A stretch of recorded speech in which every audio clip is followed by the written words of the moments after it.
Now, a Talk Radio 1210 WPHT special presentation.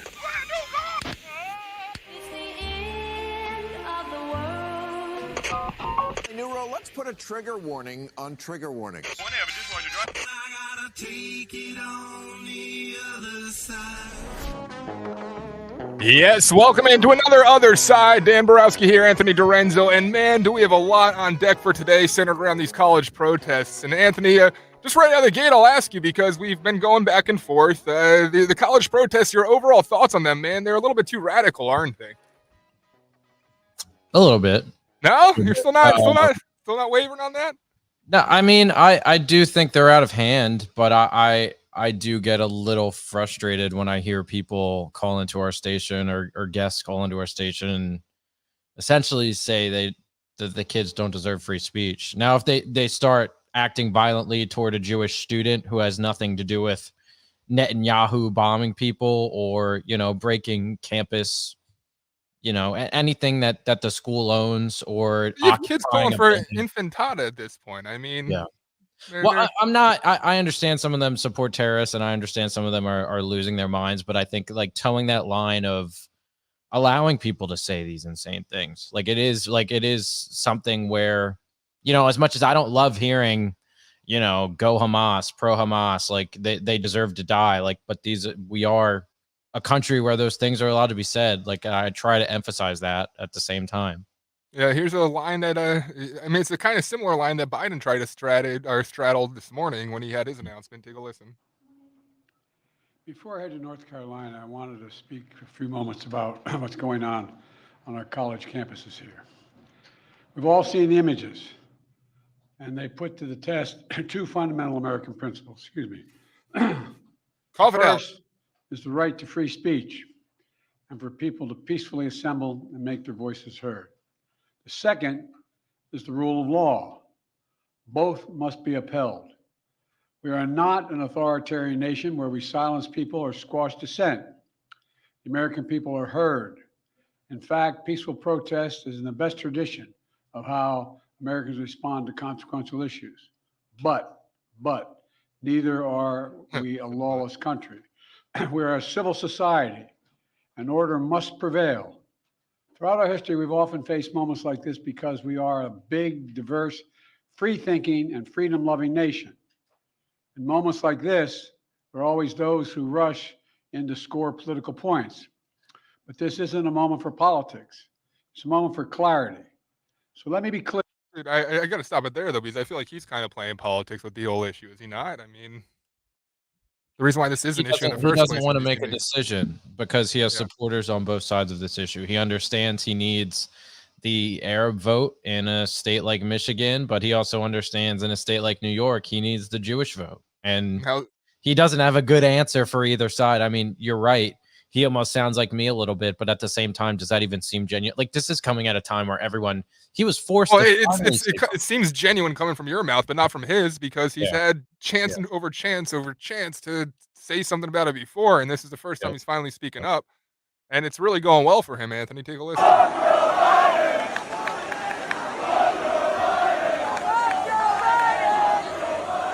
Yeah, both sides here.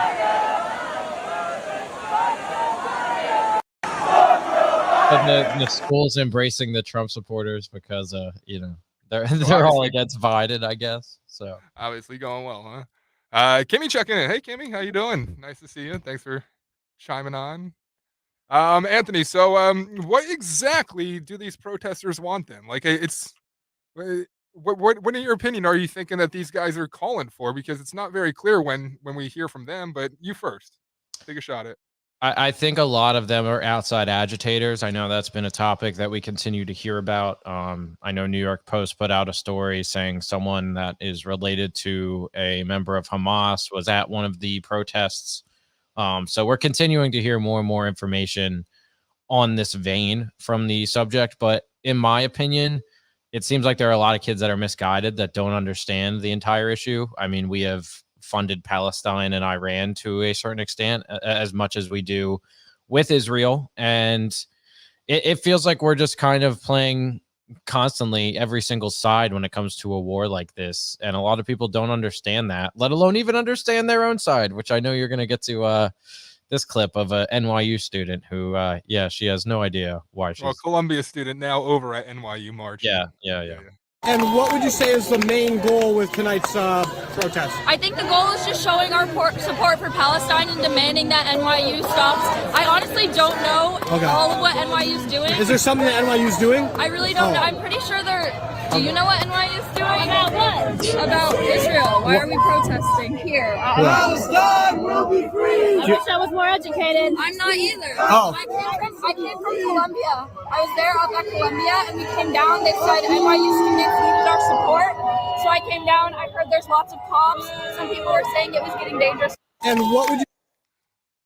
She came down from Columbia. She's not very educated, apparently. Has no idea what's going on. Just like that clip. I know you played it. We played it as well.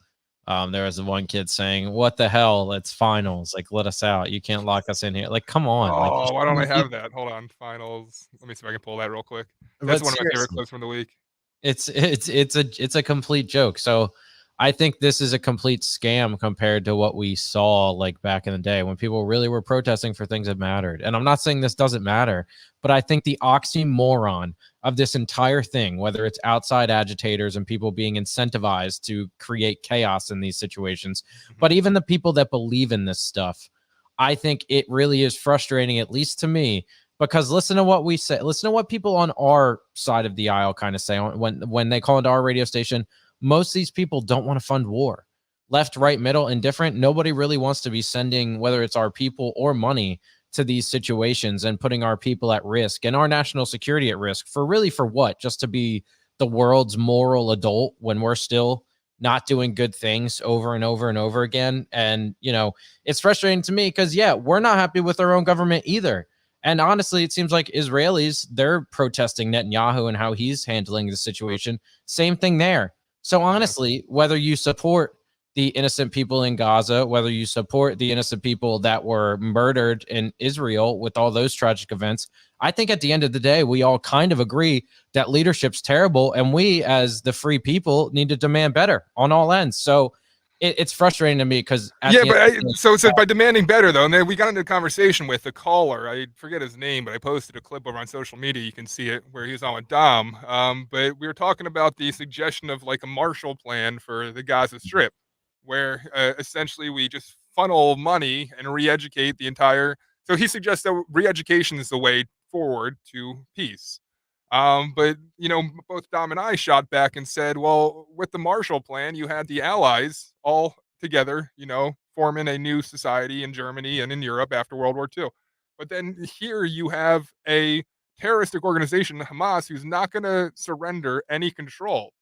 So I think there's a lot of people, both on the left and the right, who do want to see somewhat of a Marshall Plan, a complete renovation essentially of the Gaza Strip to make it more Western values. But there are people that just don't recognize that they've been brainwashed by Hamas into thinking that Hamas can be there by the side of the Americans in renovating said stuff. Like you can't remove the terroristic organization without violence. And I hate to say, but I think that's kind of where we're at right now, Anthony.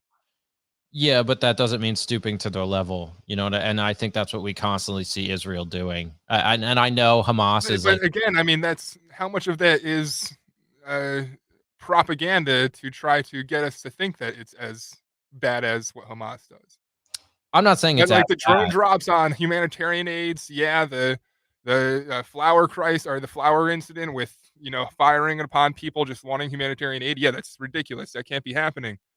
But to compare anything that the IDF does to the, repeated violence that, Hamas just kind of throws out there is, I don't think you can compare it. I mean, there are claims, and this isn't necessarily true, and there's some evidence, but there are claims that the Israeli government propped up Hamas to a certain point to get them power so they can be kind of at least decimated in a moral standpoint because they had reason to. Which I don't know. These are just questions. I don't think that's necessarily the truth, but I don't think the Israeli government is like a saint in this situation. And honestly, I wish we weren't involved at all, but that's never going to be the case. Yeah. So back to the protesters, and There was this girl at Columbia, right? Was this Columbia? I think it was Columbia. Yeah. That went viral, and I don't know. Is this a general sense that you're getting of these protesters that most of them are just kind of the entitled, perennial online types? I mean, if you're going to Columbia or NYU or, any of those schools, yeah, I mean, yeah, shout out to Matt DeSantis and Harvard. If you're in that crowd, come on. Yeah, you're a little bit. University be obligated to provide food to people who've taken over a building? Well, first of all, we're saying that they're obligated to provide food to students who pay for a meal plan here. But you mentioned that there was a request that food and water be brought in, unless I misunderstood. To allow it to be brought in. I mean, well, I guess it's ultimately a question of what kind of community and obligation Columbia feels it has to its students. This is like arguing with a liberal online on Reddit. Like, watch where this goes, because they've been cornered. She's been cornered into saying what she just said, which is asinine, but Feels it has to its students. Do you want students to die of dehydration and starvation or get severely ill, even if they disagree with you? If the answer is no, then you should allow basic, I mean, it's crazy to say because we're on an Ivy League campus, but this is like basic humanitarian aid we're asking for. Like, could people please have a glass of water? But they did put themselves in that very deliberately. Glass of water. Situation and in that position. So it seems like you're sort of saying, turn on a faucet. We want to be revolutionaries. We want to pick up this building. Now would you please bring us food and water? Nobody's asking them to bring anything. We're asking them to not violently stop us from bringing in basic humanitarian aid. They're stopping the delivery of food. We are looking for a commitment from them that they will not stop it but violently. they haven't stopped it. I don't know to what extent it has been attempted, but we're looking for a commitment. The goalposts, man, they just keep moving back further and further. Commitment to what though? Like I'll give them this, and she wants a commitment to the police not stopping delivery drivers, something that hasn't happened in the first place because she hasn't had any proof that it has happened. But okay, sorry, go ahead. No, I mean and even trying to hold the university accountable for a ceasefire. I believe there are reports that one Columbia building is tied to a program for study abroad in Israel. And I think that's a big part of how this all started. But as we've shown, a lot of these kids don't even know that. And what can we really do? And even these institutions really do when it comes down to impacting the war. Like it's really, unless you work for one of those companies that are part of the war and supply the tools needed for it. I mean, really, they don't have leverage here and they can't really do anything. So it's just frustrating. Like, what do you mean ceasefire? Like these people are just trying to do their jobs. Like how you're just getting in the way or even violently harassing someone because they're Jewish, as if they have any sort of control for what Israel is even doing. Which agree with 95% of your politics too. Like they're all progressive leadership of universities too that have already swung so far in a progressive direction. It's nuts. And I'm going to get to Illinois here in a second because they do kind of concisely say what they are demanding here. And it is kind of a socialist demands. Like it's almost like being used as these protests are almost be using as a vessel for hyper progressive policies and demands and such. We'll get into that in 1 second, but I want to take a pause because I have no idea what the hell's going on in the chat, Anthony. Are you seeing this? Tiny Bubbles. Secret Scroll's almost out of the shower. We were filthy. Oh, God. And Kimmy is Secret Scrolling going to join us, Tiny. Oh, no, these two. Hi, S's. Okay, I read initially something about joining in the shower. And my mind went to the wrong place. Sorry, guys. I do apologize about that. Back to this, Anthony. Here is Illinois. Chicago. Live the Intifada! Intifada! Intifada! We demand that you, Chicago, repair the harm it has caused in Palestine, Chicago, and beyond. This includes explicitly acknowledging such harm, as well as implementing a communally accountable program of reparation. More specifically, it includes 1, recognizing Israel's genocide and scholasticide in Palestine and supporting Razet University's initiative to rebuild Gazan higher education. All right, so I'll stop it right there. What's that going to do if they recognize, like, the release a press release? Is that what they want? It's just, I think about this as, imagine if I was like an administrator at school, like say either of us got into education. I cannot imagine being on the team, like trying to react to this with the president just standing there like in awe. Like, how do you even, what do you do? How many of these guys, like this guy and this guy, are just here because they think it'll get them laid? Yeah, I mean, that's a lot of. You'll You be think it's a lot of surprised. them? You'll be surprised. People will believe anything in politics to get a little bit lucky. I think, especially when they're impressionable like that. Yeah. Signing the The thing I was laughing about is I just don't know how much sex these guys are actually having. Hey, hopefully they are, but they're pretty angry. Maybe they're not. True. UN Principles for Responsible Investment. 3. Disbanding UCPD and redirecting funds to Southside community-based projects.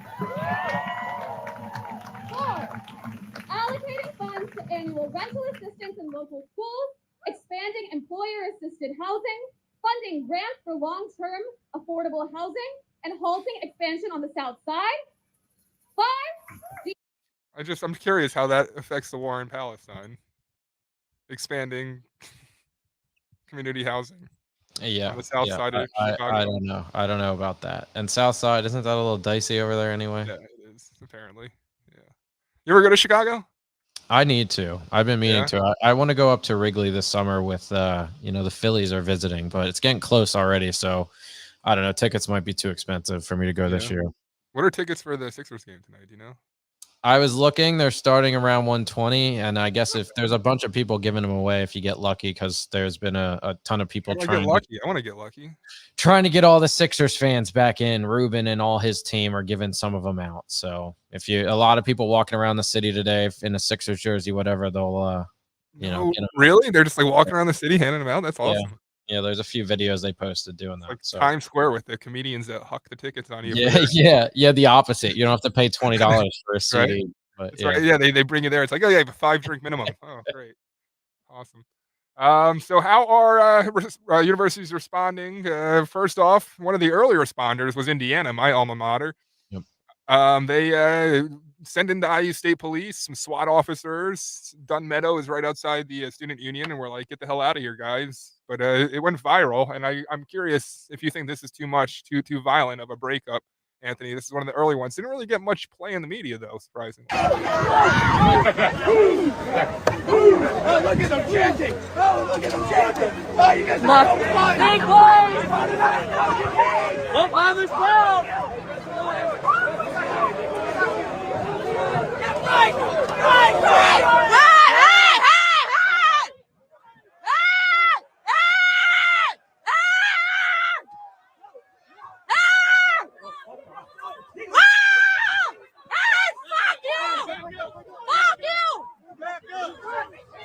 You think you're fuck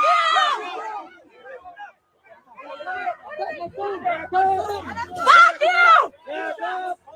Oh, you think you're proud? Oh, you're so fucking proud, huh? Yeah, point that gun. Fuck you! Come on, fucking do it! Fucking do it! What is that? A fucking grenade launcher?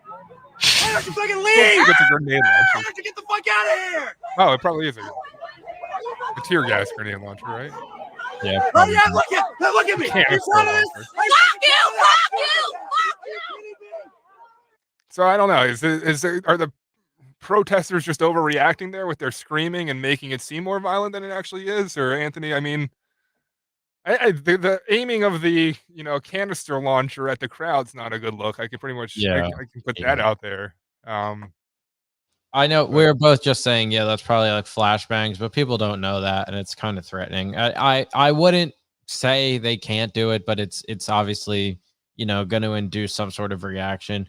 Are they out of line? Sure, a little bit, but at the same time, again, it sucks. But I think in a situation like that, you should be able to react as long as. The craziest thing I draw from that though is that happened April 27th. So what, 5 days ago now? Yeah. And you haven't heard any kind of like, you would think with the vocal minority and what they're calling for and the refusal of universities to speak out, that anytime they have this kind of violent reaction by the police, there'd be a huge, national headlines, 24/7 media covering it nonstop.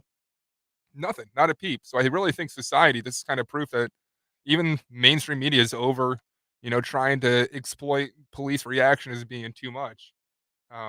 Like for example, where the hell does NYPD get a truck like this, Anthony? It's a pretty impressive truck. Yeah, that's a good point. But even then, like It felt like CNN when they were going into Hamilton Hall was kind of supportive of that over at Columbia. You catching that Yeah. vibe as well?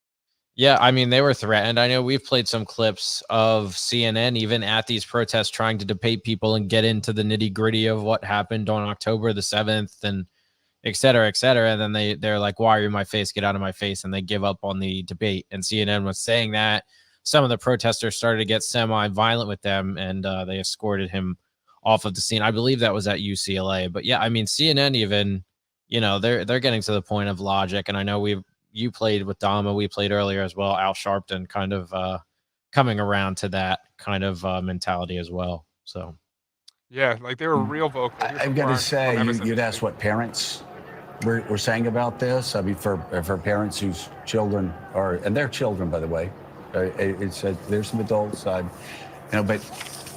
I say this because we've got kids, obviously, of college age.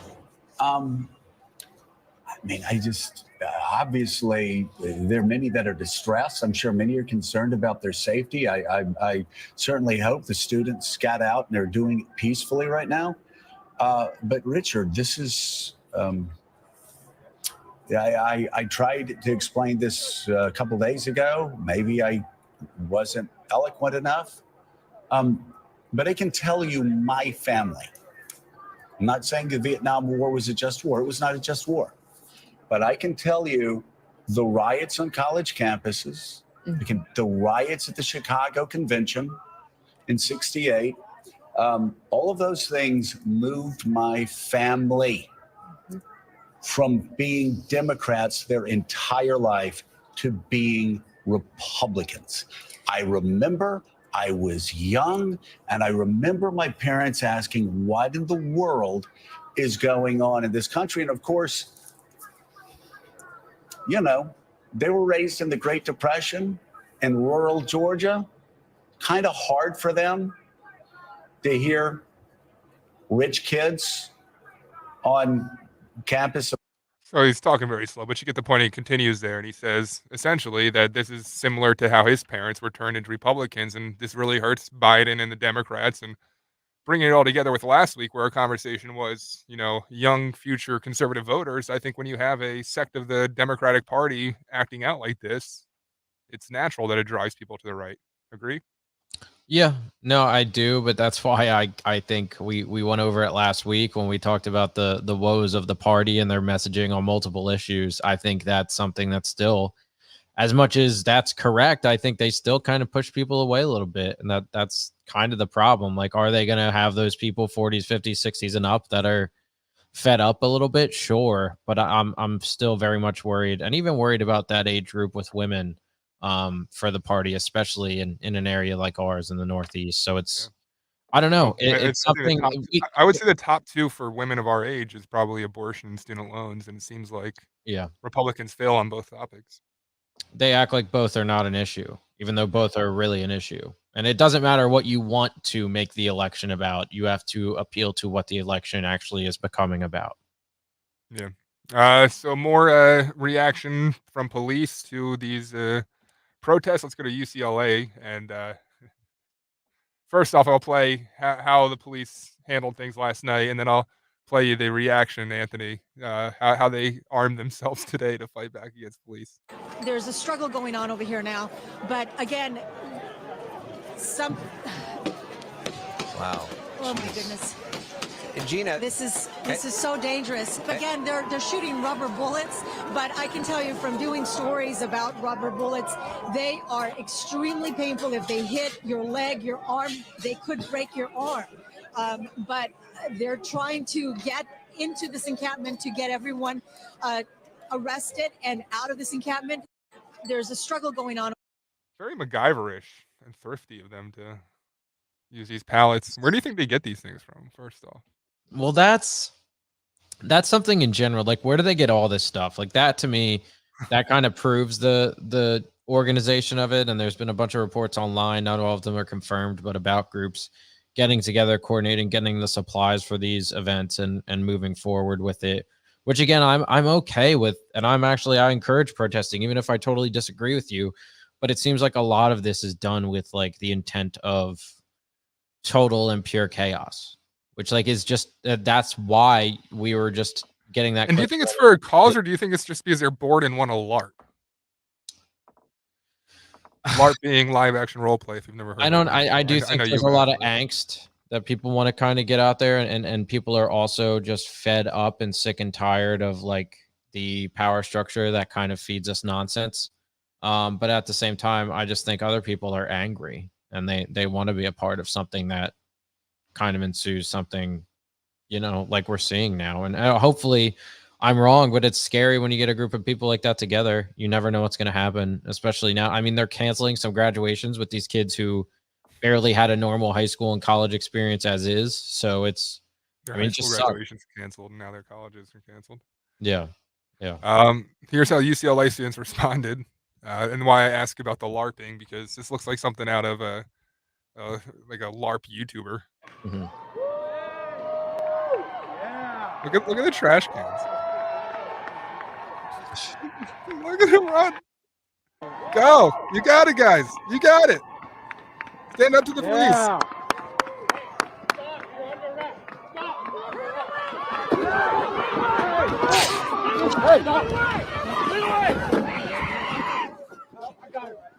I love the long run. Full on sprint. Yeah, that's crazy. Could you imagine rushing the cops with half of a sawed off plastic trash can and a helmet? That's it. What are they thinking you're gonna win? Here's I think this might show it a little bit more actually. Here's Seriously, they were looking at police officers, particularly black police officers, and accusing them of being the KKK because they didn't want to be taken away, and I guess they were trying to flip the switch. But the idiocy that you see on your screen right now, did you see the guy run underneath? Look, they're trying to get beyond the police tape here. I mean, like, what is the point here? Yeah, I don't know. That's an immediate law. And then like putting hands off and walking away. One of the guys like, yeah, why'd you even do it? It makes no sense. How much of this do you think is driven by TikTok? Because I think this is a great example of ideological subversion, Anthony. This could be riled up on any platform, including Facebook, Twitter, whatever. All these, it's not just TikTok, but you know, I get it. You hate TikTok, ban TikTok. I mean, something like this just happens to be posted on TikTok, right?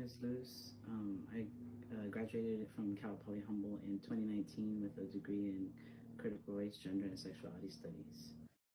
First of all, that's a degree, critical race, gender, and sexuality. That's what I thought you had, dude. Come on. No, I have a pretty much non-degree. Today, I'm burning my degree in solidarity with the people at encampment in Intifada Hall, and more importantly, the people of Palestine.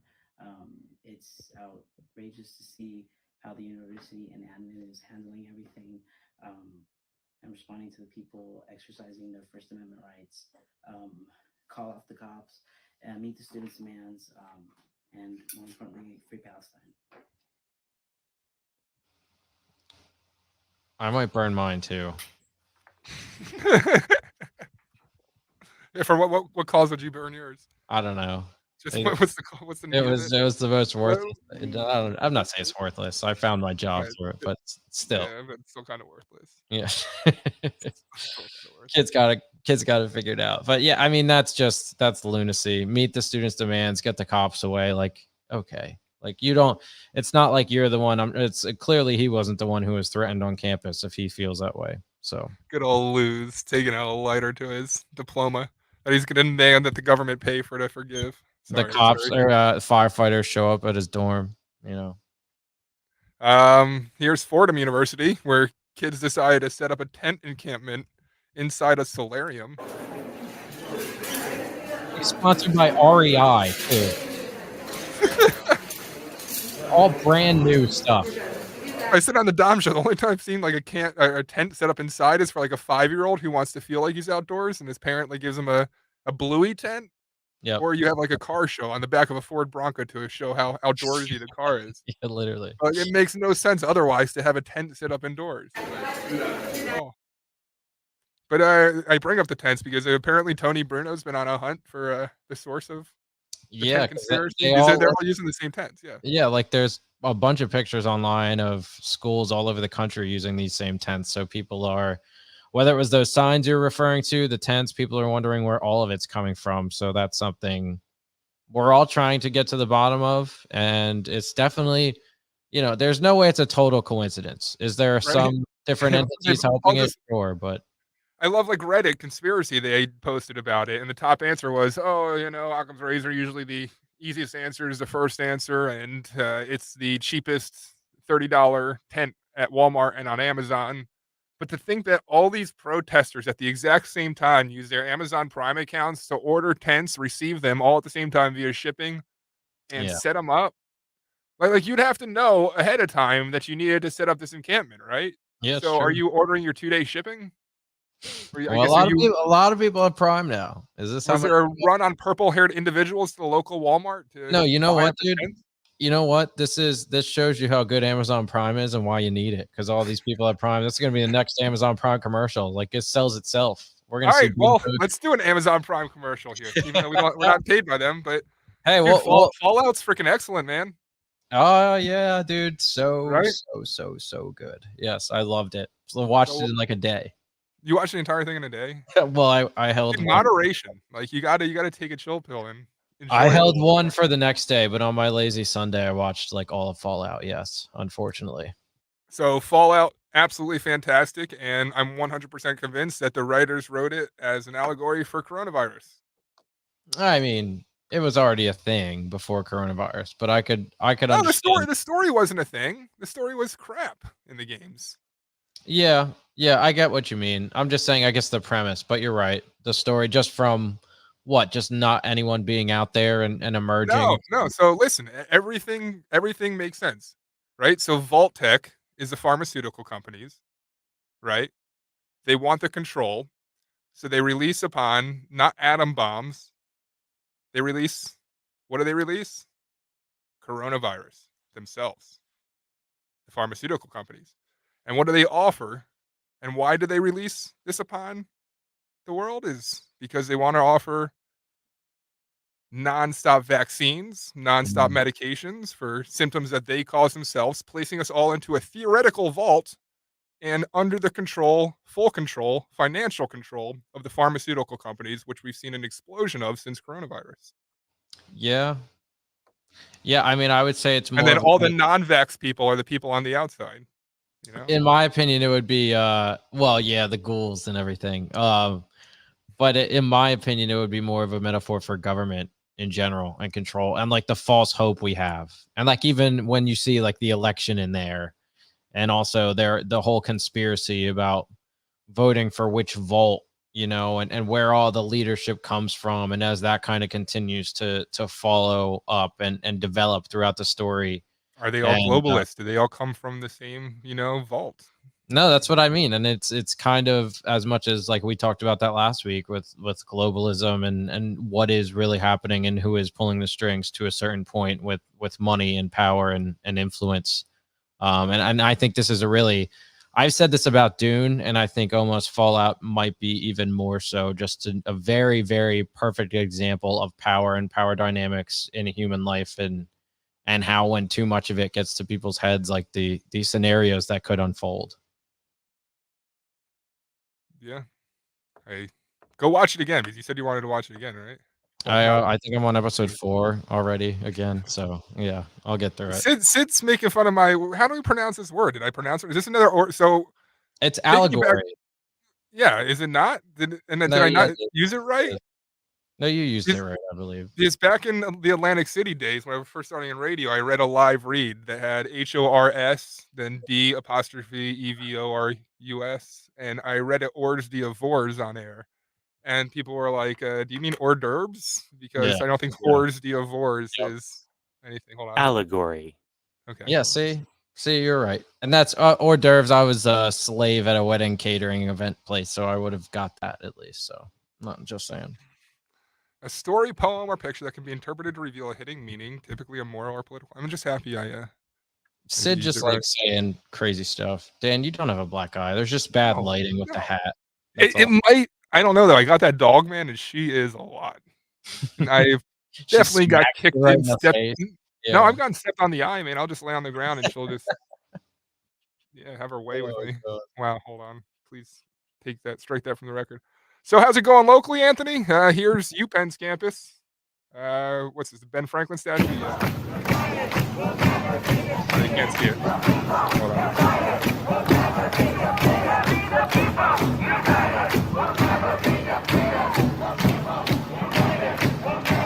Their drummer's pretty good. I'll give them that. Their drummer's better than some of the others. Pretty good, pretty decent drummer. At least they're on beat, right? Yeah. But apparently not letting journalists in from Andy Nyo. Very clearly earlier said we prefer you over there, right? Now you're already moving back in. You weren't also following. You were walking around this way too.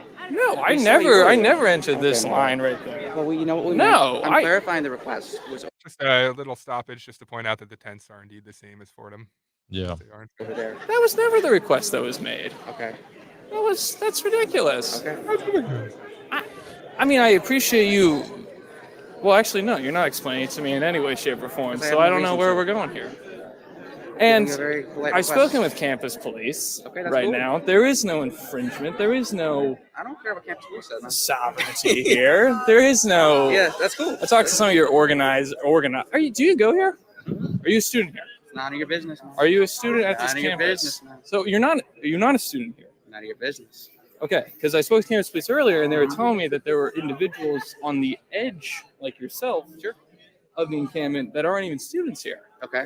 So are you a student here? It's none of your business, Or man. okay, well, if You you're can not assume what you want. if you're not a student here, Are you a student here? No, I'm not. I'm part of the media. That's sick. That's Okay. why I'm here. Yeah, well, apparently a lot of that, huh, Anthony? Yeah, that I don't like that either. I mean, if it's a public university, that's one thing. This is a private university. So technically that's not allowed. Like, and I'm not, I went to only public universities where there were, especially when I was up in like central Western PA, there were groups of people saying women belong in the kitchen, gays aren't accepted by God. Like they'd say all this crazy stuff. And some kids would get in a scuffle and try to cause harm, but there would be cops there defending them because they're allowed to say it. And it's a public university and their tax dollars go toward it. So, that's a whole different story with these private institutions, especially somewhere like Penn. If you're not a student, you're at an encampment occupying a building and in the way of students. I mean, and it's one thing for media. I mean, we should be there to get some coverage, but at the very least for students, that's what that's supposed to be. They're supposed to be able to protest there. That's their community. That's their space. They pay to be there. So, it's unacceptable for these outside people to continue to make this worse and worse and to really just make this even crazier than it needs to be. I think you're right there. And it's just I don't understand why this seems to happen over and over again. The agitators, and I hate to be the conspiracy theorist, but I go back to, is this all part of a globalist agenda to try to pull society apart at the seams? And are people paying individuals to do the bidding and do that job? Because just some of this stuff is so asinine to hear from these kids, dude. Well, I think people are also so fed up with us just funding wars, like ever since back in the 60s, when people really were drafted and affected by this. Now, especially with modern warfare, it's less impacting us on a personal level, but it's still impacting us from a financial level, and our entire system is kind of falling apart at the seams. And no matter where you're at on the political spectrum, people are sick of funding this. And I think that's part of what's motivating this. I mean, I do, because I think there are parts of the arguments for Palestine that are correct. I'm not saying the people that support Hamas, but this is, I think, what it leads to, because people are sick and tired of having all of our money go towards things like this when nothing seems to help us out ever. Yeah, but at the same time, I think this is the wrong fight to be picking your side in, or you're picking the wrong side. Well, but we help both sides. We're giving aid to Gaza while also helping Israel bomb them. While also we left. So what's the solution? That you just stop funding Israel? I mean, I'm kind of ready to. Why do they need all our? We're giving everyone all of our money that we don't even have. That our grandkids are going to be paying back this. They're legitimately the vessel of Western civilization, surrounded by it goes further than just religion. It's international politics, international affairs are hold on society. Like, in a world where you have a new axis of evil developing, and I go back to the Russia, the Chinas, the Irans, where they want a different value of life to spread throughout the world by removing ourselves from Israel, you essentially enable them to spread their power. And like the only way that you're going to be able to again change Gaza is with that influx of money that I think does need to go there. But it doesn't. It needs to stay the hell out of the pockets of Hamas because they're just going to build tunnels for themselves. They're going to build fortresses. They're not going to use it for reinvestment. If I were the president of the United States, I would refuse to give money to Israel or Iran, Palestine, whoever, until either side shows a willingness to humanize the other side. We're dealing with leadership structures that pretty much try to tell you why an entire race of people should be murdered on both ends. Like, that's the argument. You can't even really have a discussion about this with people that have a dog in the fight. Technically, it's almost impossible. We say that about abortion. This issue, it's 10 times worse. So to me, until both sides of leadership realize how awful they've made the lives of the families that they're essentially in charge of, I say we step out of it. Because you know what? They're the ones, they reap what they sow here, honestly. And the IDF, the whole Israel's defense, they can handle this stuff. They have the Iron Dome. They can, if they really want to, they can. And, you know, unfortunately, they couldn't figure that out for October the 7th. But in my opinion, we just make this stuff worse and we enable it. We just enable it, and that's it. Like, I get it. Hamas needs to be destroyed, but, you know, I think. Right, so what does the Middle East look like then if we take our hands out of it? I don't know, and I don't really care. The suggestion's easy to make, but then the end game of that is not a appealing prospect. I want innocent people to be able to have the leverage to make their own decisions, but the unfortunate part is right now they always seem to have groups like Hamas emerge from the top because they want violence. The thing is, though, when you're talking about innocent people making their own decisions, it seems to always be lost on individuals propagating for humanitarian rights of those in Gaza that we're essentially vouching for Sharia law because that's what these people want. And it's not what the women want. It's not what the children want. It's what the men want. And it's because of their religion. So essentially, by stepping aside, we're going to let Sharia law reign free throughout the Middle East. Do you not agree with that? I mean, I don't like it, but again, I think that's something. Who are we to say that's not their right? That's their country, and that's their, you know, their group of people. That's concerning to me, but we can't control everyone. Like, what are we? We're not everyone's mom and dad. I don't understand why we think we can fix. But it's not really about being anyone's mom and dad here. I think it goes deeper. It's, you know, again, the foreign aspect of it. It's the oil aspect. It's the natural resources that you have in the Middle East. It's the control of the Middle East. That if we're being realistic with ourselves, while I hate the fact that we have to be there, if we're not there, the void's going to be filled by a nefarious entity. You know, it's. I don't know. I think you could step out enough that Israel's still an ally and we could be removed enough. I do. But, you know, we're never going to be. We're always going to be all over this issue and we'll never get out. So Change, to be honest. Something that might change tonight, 9:00, which is a freaking late start time, but I like it, to be honest with you. Yeah, I might need a nap before this game, but yeah. What are your predictions? Sixers take on the Knicks, game 6. Freaking miraculous last minute by Maxey last game. Tyrese, regulation. My guy, yeah. I mean, I was obviously kind of at the point of where I lost all hope. Now I'm kind of back a little bit. 3-point spread here tonight. Sixers -3 at home. Plus 130 money line for the Knicks right now. Over 202.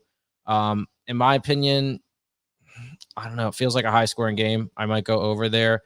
And I think the Sixers cover 3 here at home. If they lose this series, I think they lose it in 7 at the Garden. It's going to be a tough one, but I think the Sixers pull it out here. Charles Barkley joined the WIP afternoon or midday show with Hugh and Joe. What is the realistic expectations that you have for Joel Embiid tonight?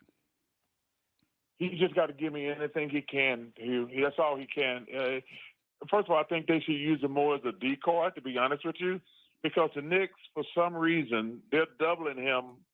And if I was Joel, I'd just go in the post, draw the double team, because that's going to get Maxey going. That's going to get Kelly going. That's going to get Tobias going. I would use myself. If I'm able to get 20 somewhere in there, some rebounds, that's great because that's gravy. But, I don't expect him to go out and get 50 on the one leg. The one leg. I love Charles Barkley, but I don't know. Do you agree with it? Because in my parlay, I had the over points for Embiid. I mean, I think Embiid needs to look better than he did in the last fourth quarter, like absolutely the last two, really. Trash. So, yeah, he needs to step up there. But at the same time, no, I think that is a good strategy, especially with their over focus on Joel. If you can use that to get momentum, whether it's from Maxey, get chemistry going, whether it's Tobias, Healed, get some guys on the bench in there a bit more. So I don't know. I think that could be a good little way to attack it. You just have to make sure Joel is taking smart shots, especially if he's taking less shots. So, yeah. Are you on the trade Joel train? I don't think so. I know it sucks because every year we do this and there's never a consistent locker room to grow. There's at least been some consistent coaching, but it's always switching rosters around. And I do think that hurts them to a certain point. That's why even with this bench, as much as I don't think the bench is bad now, I was frustrated with the whole Pat Bev trade and all that, because at least they were finally building some chemistry on the bench and like an identity. And I think that's something they continually overlook. I think that's a big part of why they're struggling in this series, to be completely frank with you. Their bench has the most or the least amount of points out of any team in the postseason. I mean, Maxey and Embiid by far are carrying them, and the rest of the team, some of them have played with them, but they aren't as familiar other than like Tobias here. So it's a little bit frustrating from that standpoint, but I think as long as you can get a good offense flowing, and if they are doubling Joel, you have to take advantage of those open shots. And you really, really, really have to out hustle the Knicks when it comes to these rebounds. There are so many opportunities that the Knicks continue to get over and over again, second chance shots. Josh Hart is 6'4", man. He's 6'4". How the hell is he getting 16 rebounds a game? Dude, they want it. And I think that comes down to it tonight. The Sixers have to show that they want it more. And it better be loud in there tonight if you're going. Yeah, it better be. And then one last thing. I'm going to leave it on this. One of the Eagles jerseys that I refused to let go of for the longest time was number 5 forward, Jeremiah Trotter. And this is an awesome video. I didn't see this. You sent this over to me, but I want to play it for the Otherside watchers because it's very touching. It's the moment that so Trott's son, who's a South Jersey kid, right? You lived over in South Jersey or something like that. They I think it was within the past year. Junior's mom, Trott's wife, passed away, and it's always been a dream of him to play in the NFL, particularly for the Eagles. So this is a moment that Howie was able to give Trott Jr. a call and tell him the good news. Take a watch. All right, hey Jeremiah Trotter. Trot. Hey, how you doing? How you doing? It's Howie Roseman. Nice to be talking to you. What are you thinking, man? You think we should trade up and take you right here? That'd be pretty cool. That'd be pretty cool. I'd love that. Yeah, you're an Eagle, brother. Just like it's meant to be. Right where you're back home, brother.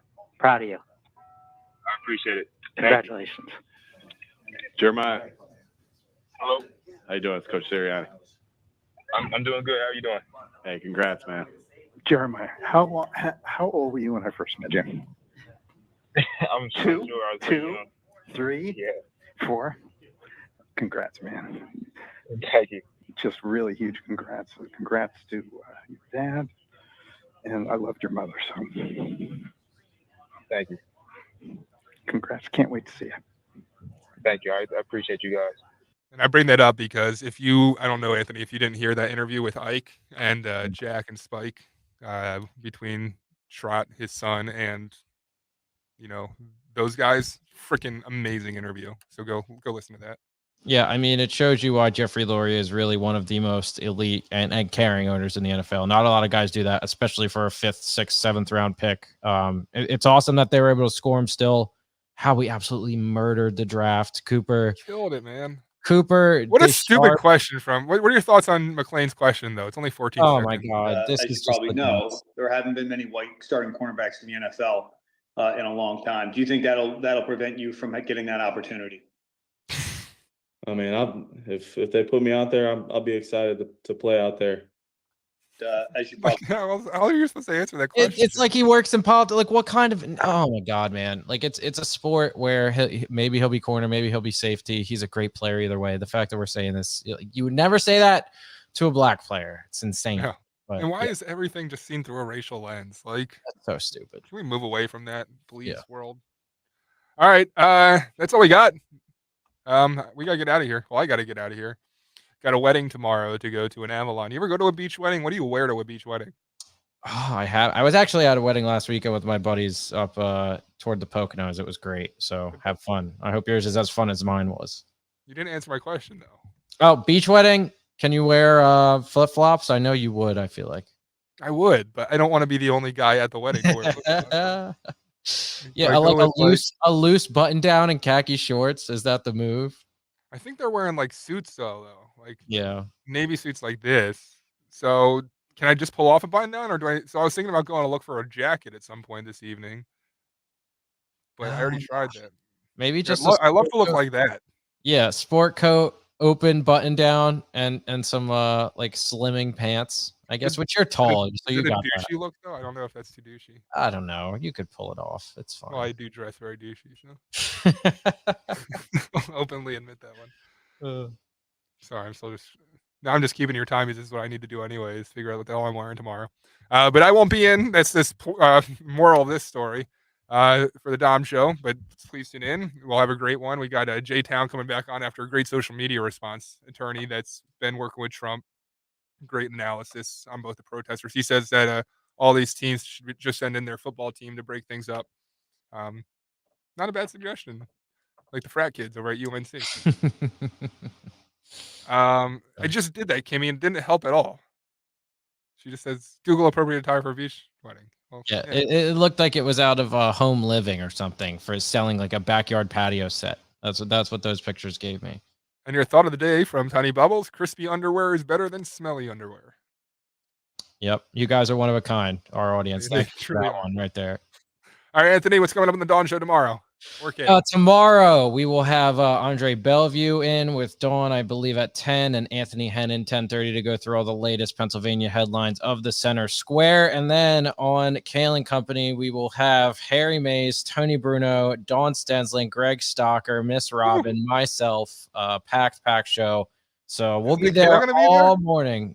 No, Kale's out until he will be back Tuesday. It's like all of the company, but without Kale. All the company except Kale. So tune in tomorrow. Some Harry Tony reunion from 6 a.m. to 10 a.m. Yes, sir. Awesome. And then tomorrow, big day for Philadelphia because we got that Jim Jordan hearing in town. Oh, yeah. Yeah, we'll be talking about that a lot. And we're still we're working with Jim's people to try to find a time. There's a lot of travel going on, clearly, for the congressman. But hopefully you'll hear from Representative Jordan of the Dom Giordano program tomorrow as well. Until then, have a great one. What's that? I was just going to say, Susie said I missed it. Just tune in. You can rewatch this on YouTube. Also find us on the Odyssey app, Apple Podcasts, Spotify, or wherever you find your shows. Thank you, guys. And then let me do this thing like they do on YouTube. Oh, the heart. You don't actually have the button. There's the like button. Oh, wait. Yeah, you do. Is that going to work this No, time? it's not working. It's not working this time. It works. Try it again. We love you guys. Thank you. Did you have like a specific setting? I don't know. It might have been my other camera. Maybe it was exciting. Yeah. But I was talking about the like and subscribe that they do at the end of the YouTube videos. Please like and subscribe. YouTube.com/@1210. Like and subscribe. Click down there. Like and subscribe. Come on. There it is. Okay. Adios, everybody. See you tomorrow. Have a good one.